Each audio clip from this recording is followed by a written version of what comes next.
मित्रों, आप गरीब हैं, अमीर हैं, इन चीजों की चिंता छोड़ दो दोस्तों। एक बात की जरूरत होती है, आपका आप पर भरोसा होना चाहिए।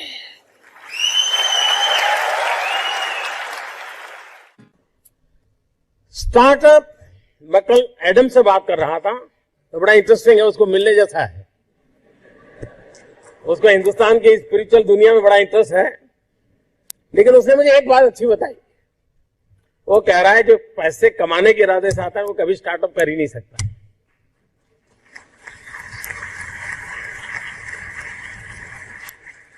जो कुछ करने के इरादे से आता है, पैसे उसके लिए बाय प्रोडक्ट होते हैं।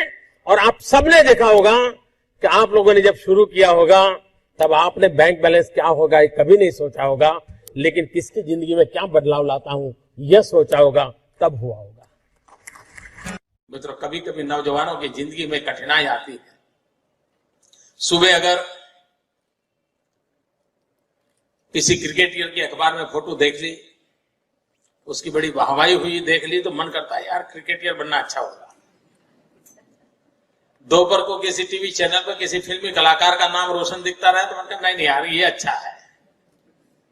शाम को किसी डॉक्टर ने बहुत अच्छा काम किया है देख लिया तो मन करता है यार ये अच्छा है। यानी कई नौजवान मिलेंगे आपको, हफ्ते में 3 नई नई योजनाएं बताएंगे और आप भी परेशान हो गए। यार पिछले हफ्ते तो कह रहा था कि मुझे बिजनेसमैन बनना है और इस हफ्ते कह रहा है नहीं मुझे तो पॉलिटिशियन बनना है। मित्रों, ज्यादातर लोग ऐसे हैं जिनकी इच्छाएं रोज जन्म लेती हैं और ज्यादातर इच्छाओं का बाल मृत्यु हो जाता है। मित्रों, ऐसी क्या इच्छा होती है जिसका बाल मृत्यु हो जाए? कुछ लोगों की भी इच्छा ऐसी होती है जिसका गर्भधारण ही नहीं होता।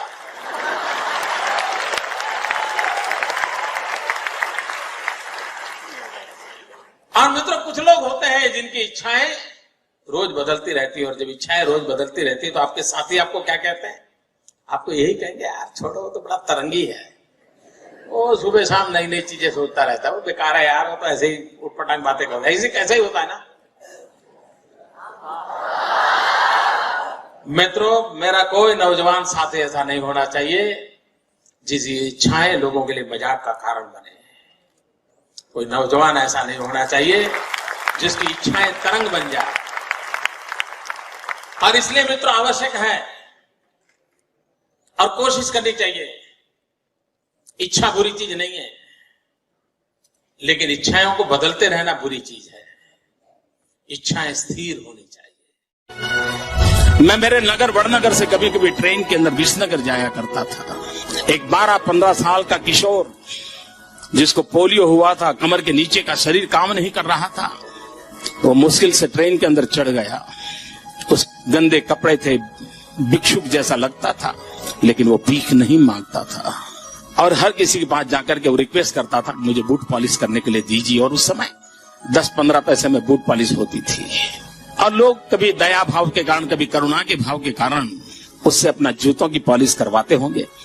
लेकिन मैंने देखा पॉलिश वाले करने वाले बहुत देखे थे, लेकिन इस बच्चे की तरफ मेरा ध्यान गया। मैं देख रहा था क्या कर रहा है। उसने क्या किया, अपने गंदे टूटे फूले झोले में से उस दिन का टाइम्स ऑफ इंडिया निकाला और उस पर लिखा था, ग्राहक के प्रति उसने लिखा था कि आज का दिन बहुत ही शुभ हो, आपकी यात्रा शुभ हो, आपके सारे काम सिद्ध हो। अंग्रेजी में उसने एक छोटा वाक्य लिखा था। और जैसे ही उसने जूते दिए पॉलिश करने के लिए तो इसने उनके हाथ में टाइम्स ऑफ इंडिया पकड़ा दिया। उस ग्राहक को भी लगा कि 10 पैसे में पॉलिश हो रही है और 1 रुपये का अखबार पढ़ने को मिल जाता है। इस घटना को मैं देख रहा था तो मैंने उस बालक को पूछा, मैंने कहा भाई तुम हो कौन? बोले मैं कर्नाटक का हूं, तो कोई परिवार में है नहीं, मेरी शरीर की हालत अच्छी नहीं है, लेकिन मैं सम्मान से जीना चाहता हूं, इसलिए मैं यहां पहुंच गया हूं, करते करते काम कर रहा हूं। और बोले मैं लोगों की सबसे अधिक सेवा करना चाहता हूं। बोले हर दिन सुबह 1 टाइम्स ऑफ इंडिया खरीद लेता हूं और दिन भर में 25-30 लोगों की जब पॉलिश करता हूं, 5 मिनट 7 मिनट पॉलिश करता हूं, उतनी देर वो अखबार पढ़ लेते हैं और मुझे आशीर्वाद भी देते हैं, पैसे भी देते हैं। मैंने इस दृश्य को देखा तब मुझे गीता पूरी तरह समझ आ गई। मुझे लगा इसको कहते हैं योग कर्मसु कौशलम। पॉलिश करने वाले काम को उसने योग बना करके जिस प्रकार से उसमें प्रोफेशनलिज्म ला करके काम किया था, और यही तो योग कर्मसु कौशलम है, जो जिंदगी को जोड़ देता है, कार्य में जीवन को जोड़ देता है। वो यौगिक अवस्था को प्राप्त करके जीवन में एक अद्भुत अनुभूति का एहसास करता है। कुछ लोगों को यही डर लगता है, यार करूं लेकिन फेल जाऊं तो, मैं करूं तो फेल जाऊं तो। दुनिया में कोई इंसान देखा है आपने जो फेलियर हुए बिना सक्सेस हुआ हो? कभी कभी तो सक्सेस का रास्ता ही फेलियर बनाती है, और इसलिए फेलियर से घबराना ये जिंदगी नहीं होती दोस्तों। जो किनारे पर खड़ा है वो डूबता नहीं दोस्तों, जो पानी में छलांग लगाता है वो डूबता भी है, और डूबते हुए तैरना भी सीख भी लेता है जी। किनारे पर खड़े रह करके लहरें गिनते हुए जिंदगी पूरी कर देता है जी। जो लहरों को पार करने का तो सामर्थ्य उसमें आता है, जो तालाब में, नदी में, समंदर में कूदने की का लोहा लेकर के चलता है। स्वामी विवेकानंद जी ऐसे युवाओं की अपेक्षा करते थे। कभी मान लीजिए हमारे घर में कहीं पर छोटी पहाड़ी है, या घर के पास कहीं कोई बड़ा मकान है, स्टेयरकेस है, होता है कि अभी 3 मंजिला मकान है, चलो देखते हैं 3 दोस्त। सबसे पहले स्टेयरकेस पे कौन चढ़ के जाता है? जो चढ़ेगा उसको आत्मविश्वास आएगा, जो नहीं चढ़ेगा उसको लगेगा मैं भी चढ़ू, वो दूसरे दिन मेहनत करेगा। आत्मविश्वास हर कदम पर कोशिश करते करते करते बढ़ता है, और हम उसको अचीव कर सकते हैं। और इसलिए निरंतर ये कोशिश होनी चाहिए कि मैं जहां हूं उससे मुझे कुछ और अधिक करना है, और इसके लिए जो मुझे करना पड़ेगा वो मैं करूंगा। आप लोग एग्जाम के समय शायद टीवी देखते नहीं होंगे, लेकिन अभी अभी एक खबर मेरे दिल को छू गई। अभी साउथ कोरिया में विंटर ओलंपिक चल रहे हैं। उस विंटर ओलंपिक में कनाडा का एक नौजवान मार्क खेल रहा है, और उसको वो स्नोबोर्ड का खिलाड़ी है। और आप लोग स्कूल बोर्ड के खिलाड़ी हो, वो स्नोबोर्ड के एग्जाम दे रहा था, आप लोग स्कूल बोर्ड के एग्जाम दे रहे हो, और वो ब्रॉन्ज मेडल ले आया। लेकिन उसकी कथा ये है कि स्नोबोर्ड की उसकी प्रैक्टिसिंग में 11 महीने पहले उसको भयंकर इंजरी हो गई, यानी 15-20 फ्रैक्चर हो गए, कोमा में था, 11 महीने पहले अस्पताल में पड़ा था। लेकिन अभी 4-5 दिन पहले वो ब्रॉन्ज मेडल ले आया, और उसने अपने फेसबुक पर 2 फोटो रखी है। एक 11 महीने अस्पताल में पड़ा हुआ कोमा वाला दृश्य, और बगल में ब्रॉन्ज मेडल का सम्मान प्राप्त करता हुआ, और फिर आगे उसने लिखा है धन्यवाद जिंदगी। कितना बड़ा आत्मविश्वास होगा कि हाथ पैर टूट चुके हैं, कोमा में चला गया इंसान है, परिवार भी, अब तो परिवार भी कहता होगा भाई बहुत हो गया, खेल लिया, अब ठीक हो गए, अब मत जाओ। लेकिन चला गया, फिर से कनाडा का सम्मान प्राप्त कर लिया। कहने का मेरा तात्पर्य है, आत्मविश्वास हर पल प्रयासों से, और हम खुद ऑब्जर्व करते रहे अपने आप को, उससे आता है। स्कूल में जाते समय दिमाग में से ये निकाल दीजिए कि कोई आपकी एग्जाम ले रहा है, दिमाग में से ये निकाल दीजिए कि कोई आपको अंक देने वाला है, दिमाग में ये भर दीजिए आप ही आपके एग्जामिनर हो, आप ही अपना भविष्य तय करोगे। और कौन होता है आपका भविष्य तय करने वाला? वो अंक गिनने वाले गिनते रहेंगे, मैं अपने हौसले को लेकर के चलता रहूंगा। इस भाव के साथ बैठिए और आप देखिए, और जीवन में सफलता में आपके पास क्षमता हो, संसाधन हो, सब हो, लेकिन आत्मविश्वास न हो तो आप कुछ नहीं कर सकते। कभी हमें लगता होगा कि मैंने बहुत मेहनत की, दिन रात पढ़ता था, इसलिए मुझे मेडल मिल रहा है। इसलिए मुझे डिग्री प्राप्त हो रही है। किसी को ये भी लगता होगा कि मेरे माँ बाप ने मुझे ये बहुत कुछ किया, मुझे अवसर दिया, मैं आज पढ़ लिख करके इस स्थान पर पहुंचा। माँ बाप के प्रति अच्छा भाव जागता होगा। किसी को ये भी लगता होगा कि आज मेरे गुरुजनों ने मुझे पढ़ाया, उसके कारण मैं आज यहां पर पहुंचा हूं। हर कोई अपनी अपनी सोच के दायरे से उसको लगता होगा कि मैं जहां पहुंच रहा हूं वहां किसी न किसी का योगदान है। लेकिन हमें जो दिखता है उससे भी परे एक बहुत बड़ा विश्व है, जिसने भी मुझे ये डिग्री पाने तक ले जाने में कोई न कोई सहायता दी है। हो सकता है कभी ना मैंने उसको देखा हो सकता है कभी ना मैंने उसको सुना हो, लेकिन उसका भी कोई न कोई योगदान है। क्या कभी सोचा है, मैं जो किताब पढ़ता था, मैं जो नोटबुक में लिखता था, वो कागज किसी कारखाने में बना होगा, कोई मजदूर होगा जो अपने बच्चों की पढ़ाई के लिए तो बेचारा पैसा नहीं खर्च पा रहा था, लेकिन मेरे लिए दिन रात कागज बनाता था, वो कागज किसी फैक्ट्री में गया होगा।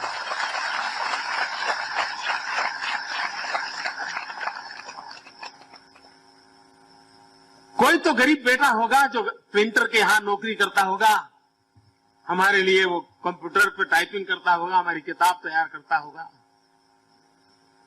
कोई गलती न रह जाए, वो ग्रेजुएट हुआ हो या ना हुआ हो, लेकिन टाइपोग्राफी में कोई गलती न हो रह जाए, वरना आने वाली पीढ़ियां अशिक्षित रह जाएगी, गलतियों वाला पड़ेगी।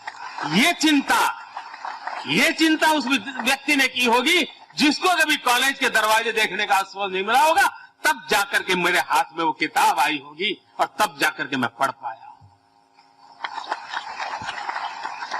समाज का कितना हम पर कर्ज होता है। अरे इसी कैंपस में आप अगर रहते होंगे, एग्जाम होगी, रिकॉर्ड ब्रेक करने का इरादा होगा, रात रात पढ़ते होंगे, और कभी रात को 2 बजे मन कर गया होगा यार चाय मिल जाए तो अच्छा होगा, और फिर कमरे से बाहर निकल करके किसी पेड़ के नीचे कोई चाय बेचने वाला सोया होगा तो उसको जगाया होगा, यार आज सुबह कल पढ़ना बहुत है, चाय बना दो, ठंड लगती होगी, बुढ़ापा होगा, लेकिन वो उसने जग करके आपके लिए चाय बनाई होगी।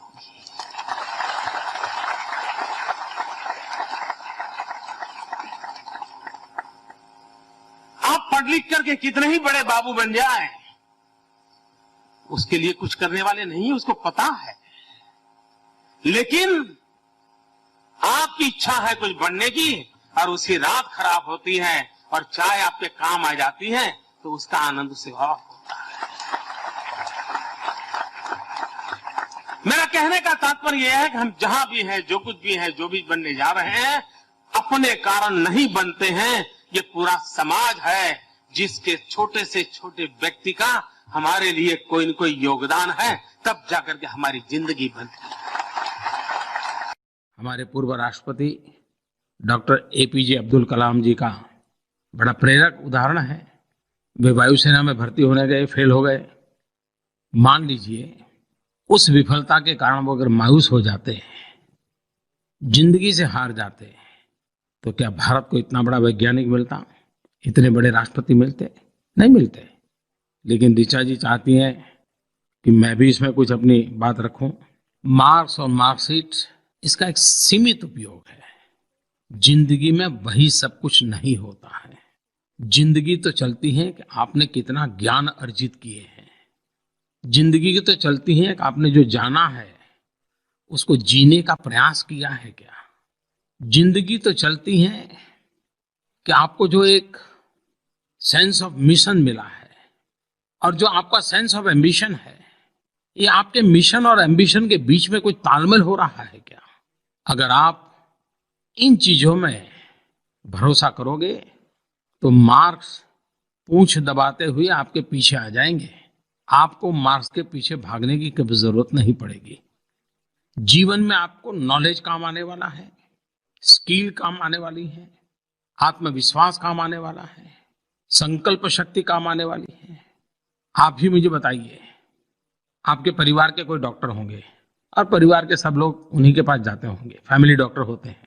आप में से कोई ऐसा नहीं होगा जिसने अपने फैमिली डॉक्टर को कभी वो कितने नंबर से पास हुआ था पूछा होगा। किसी ने नहीं पूछा होगा। बस आपको लगा कि भाई डॉक्टर के नाते अच्छे हैं, आप लोगों को लाभ हो रहा है, आप उसकी सेवाएं लेना शुरू किए। आप कोई बड़ा सा बड़ा केस लड़ने के लिए किसी वकील के पास जाते हैं तो क्या उस वकील की मार्कशीट देखते हैं क्या? आप उसके अनुभव को, उसके ज्ञान को, उसकी सफलता की यात्रा को देखते हैं। और इसलिए ये जो अंक का बोझ है वो भी कभी कभी हमें सही दिशा में जाने से रोक देता है। लेकिन इसका मतलब ये नहीं कि मैं ये कहूं कि बस पढ़ना ही नहीं है। अपनी कसौटी के लिए उसका उपयोग जरूर है। मैं कल था आज कहाँ हूं वो जानने के लिए जरूरी है। कभी कभार ये भी होता है, और अगर बारीकी से आप अपने स्वयं के जीवन को देखोगे तो ध्यान में आएगा कि अगर अंक के पीछे पड़ गए तो आप शॉर्टेस्ट रास्ते खोजोगे, सिलेक्टेड चीजों को ही पकड़ोगे और उसी पर फोकस करोगे। लेकिन आपने जिन चीजों पर हाथ लगाया था उसके बाहर की कोई चीज आ गई, आपने जो सवाल तैयार किए तो उससे बाहर का सवाल आ गया तो आप एकदम से नीचे आ जाएंगे। अगर आप ज्ञान को केंद्र में रखते हैं तो बहुत चीजों को अपने में समेटने का प्रयास करते हो, लेकिन अंक पर फोकस करते हो, मार्क्स पर फोकस करते हो तो आप धीरे धीरे अपने आप को सिकुड़ते जाते हो और एक निश्चित एरिया तक अपने आप को सीमित करके सिर्फ मार्क्स पाने के लिए। तो हो सकता है कि एग्जाम में होनहार बनने के बावजूद भी जीवन में कभी कभी विफल हो जाते हैं। ऋचा जी ने एक बात ये भी कही है, प्रतिस्पर्धा ये एक बहुत बड़ा मनोवैज्ञानिक लड़ाई है। सचमुच में जीवन को आगे बढ़ाने के लिए प्रतिस्पर्धा काम नहीं आती है। जीवन को आगे बढ़ाने के लिए अनुस्पर्धा काम आती है। और जब हम अनुस्पर्धा मैं कहता हूं कि उसका मतलब है स्वयं से स्पर्धा करना। बीते हुए कल से आने वाली कल बेहतर कैसे हो, बीते हुए परिणाम से आने वाला अवसर अधिक बेहतर कैसे हो। अक्सर आपने खेल जगत में देखा होगा, क्योंकि उसमें तुरंत समझ आता है इसलिए मैं खेल जगत का उदाहरण देता हूं। ज्यादातर सफल खिलाड़ियों के जीवन की एक विशेषता है कि वो अनुस्पर्धा करते हैं। अगर हम श्रीमान सचिन तेंदुलकर जी का ही उदाहरण ले लें, 20 साल लगातार अपने ही रिकॉर्ड तोड़ते जाना, खुद को ही हर बार पराजित करना और आगे बढ़ना, बड़ी अद्भुत जीवन यात्रा है उनकी, क्योंकि उन्होंने प्रतिस्पर्धा से ज्यादा अनुस्पर्धा का रास्ता अपनाया। जीवन के हर क्षेत्र में दोस्तों, और जब आप एग्जाम देने जा रहे हैं तब पहले अगर 2 घंटे पढ़ पाते थे शांति से, वो 3 घंटे कर पाते हो क्या? पहले जितने बजे सुबह उठना तय करते थे, देर हो जाती थी कि आप समय पर उठ पाते हो क्या? पहले परीक्षा के टेंशन में नींद नहीं आती थी, अब नींद आती है क्या? खुद को ही आप कसौटी पर कस लीजिए और आपको ध्यान में आएगा प्रतिस्पर्धा में पराजय हताशा, निराशा और ईर्ष्या को जन्म देता है, लेकिन अनुस्पर्धा आत्ममंथन, आत्मचिंतन का कारण बनती है, संकल्प शक्ति को दृढ़ बनाती है। और जब खुद को पराजित करते हैं तो और अधिक आगे बढ़ने का उत्साह अपने आप पैदा होता है। बाहर से कोई एक्स्ट्रा एनर्जी की जरूरत नहीं पड़ती है, भीतर से ही वो ऊर्जा अपने आप पैदा होती है। अगर सरल भाषा में मुझे कहना है तो मैं कहूंगा, जब आप किसी से प्रतिस्पर्धा करते हैं तो 3 संभावनाएं मोटी मोटी नजर आती हैं। एक, आप उससे बहुत बेहतर हैं। दूसरा, आप उससे बहुत खराब हैं, या आप उसके बराबर के हैं। अगर आप बेहतर हैं तो बेपरवाह हो जाएंगे, अति विश्वास से भर जाएंगे। अगर आप उसके मुकाबले खराब करते हैं तो आप दुखी और निराश हो जाएंगे, ईर्ष्या से भर जाएंगे, जो ईर्ष्या आपको अपने आप को खाती जाएगी। और अगर बराबरी के हैं तो सुधार की आवश्यकता आप कभी महसूस ही नहीं करोगे। जैसी गाड़ी चलती है चलते रहोगे। तो मेरा आपसे आग्रह है अनुस्पर्धा का, खुद से स्पर्धा करने का। पहले क्या किया था उससे आगे कैसे करूंगा, अच्छा कैसे करूंगा, बस इसी पर ध्यान केंद्रित कीजिए। आप देखिए आपको बहुत परिवर्तन महसूस होगा। श्रीमान एस सुंदर जी ने अभिभावकों की भूमिका के संबंध में अपनी भावना व्यक्त की है। उनका कहना है कि परीक्षा में अभिभावकों की भूमिका बहुत ही महत्वपूर्ण होती है। उन्होंने आगे लिखा है, मेरी माँ पढ़ी लिखी नहीं थी, फिर भी वह मेरे पास बैठा करती थी और मुझसे गणित के सवाल हल करने के लिए कहती थी। वह उत्तर मिलाती और इस तरह से वो मेरी मदद करती थी, गलतियां ठीक करती थी। मेरी माँ ने 10वीं की परीक्षा पास नहीं की, लेकिन बिना उनके सहयोग के मेरे लिए सीबीएसई के एग्जाम पास करना नामुमकिन था। सुंदर जी, आपकी बात सही है। और आज भी देखा होगा आपने, मुझे सवाल पूछने वाले, सुझाव देने वालों में महिलाओं की संख्या ज्यादा है, क्योंकि घर में बालकों के भविष्य के संबंध में माताएं जो सजाग होती है, सक्रिय होती है, वे बहुत चीजें सरल कर देती है। मैं अभिभावकों से इतना ही कहना चाहूंगा, 3 बातों पर हम बल दें: स्वीकारना, सिखाना, समय देना। आप लोगों ने देखा होगा अपने अनुभव में, जब मास्टर जी ने आपको कोई होमवर्क दिया हो और उस होमवर्क जब मास्टर जी लिखवाते हैं तो ये तो सैटरडे संडे खराब हो जाएगा, साहब टीचर ने इतना लिखवा कर दिया है। लेकिन जब कमरे में जाकर के लिखना शुरू कर देते और होमवर्क पूरा कर देते, तो आपने देखा होगा जैसे ही होमवर्क पूरा हो जाता होगा आपकी थकान उतर जाती है। आपने देखा कि नहीं ऐसा? काम पूरा होते ही थकान उतर जाती है कि नहीं उतर जाती है? जब तक काम बाकी है तब तक थकान लगती है कि नहीं लगती है? तो एक बात पक्की है कि काम की थकान कभी नहीं होती, काम न करने की थकान होती। एक बार कर देते हैं तो काम का आनंद होता है, संतोष होता है। और इसलिए जितना ज्यादा काम करते हैं उतना ज्यादा आनंद मिलता है, जितना ज्यादा काम करते हैं ज्यादा संतोष मिलता है। दूसरा, एक पुरानी कथा है, बहुत बढ़िया कथा है। कोई एक स्वामी जी पहाड़ पर के किनारे बैठे थे और एक 8 साल की बच्ची अपने 3 साल के भाई को उठा करके पहाड़ चढ़ने जा रहे थे। तो स्वामी जी ने पूछा, अरे बेटी तुम्हें थकान नहीं लगती क्या? तो उसने जवाब नहीं, ये तो मेरा भाई है। तो स्वामी जी ने कहा, मैं ये नहीं पूछ रहा हूं तुम्हारे साथ कौन है, मैं ये पूछ रहा हूं तुम्हें थकान नहीं लगती? इतना बड़ा पहाड़ चढ़ना है, तुम अपने छोटे भाई को लेकर के चढ़ रही हो, तुम्हें थकान नहीं लगती? नहीं बोले, मेरा भाई है। तो स्वामी जी ने फिर से पूछा, अरे मैं तुम्हें नहीं पूछ रहा हूँ कौन है, मैं तुम्हें पूछ रहा हूँ तुझे थकान नहीं लग रही? तो कह रहे, स्वामी जी मैं आपको बता रही हूँ ना, मुझे मेरा भाई है।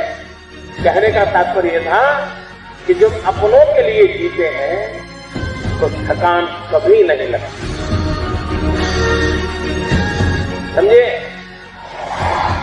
मुझे 125 करोड़ देशवासी मेरे अपने लगते, मैं उन परिवार का सदस्य हूं, 125 करोड़ का देशवासियों का मेरा परिवार है। उनके लिए कुछ करने का आनंद आएगा कि नहीं आएगा? और मेहनत करने का मन करेगा कि नहीं करेगा?